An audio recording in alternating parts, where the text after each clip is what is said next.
大家好。Many Chinese learners are very humble, and some of them often say, 我的中文很糟糕。我的中文很糟糕。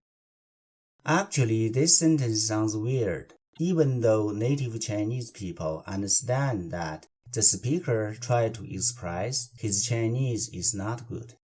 In other words, native speakers don't use the word 糟糕 this way. Now let me tell you why it doesn't sound that correct. The reason is, the word 糟糕 is mainly used to describe a terrible mess or situation or a very bad feeling. The following examples show you how to use it properly. 真糟糕，我晚了。真糟糕，我晚了。真糟糕，我晚了。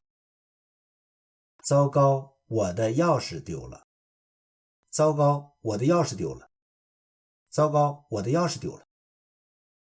我的心情糟糕透了。我的心情糟糕透了。我的心情糟糕透了。糟糕，我忘接孩子了。糟糕，我忘接孩子了。糟糕，我忘接孩子了。咖啡洒了，糟糕。咖啡洒了，糟糕。咖啡洒了，糟糕。这个面包烤糊了，太糟糕了。这个面包烤糊了，太糟糕了。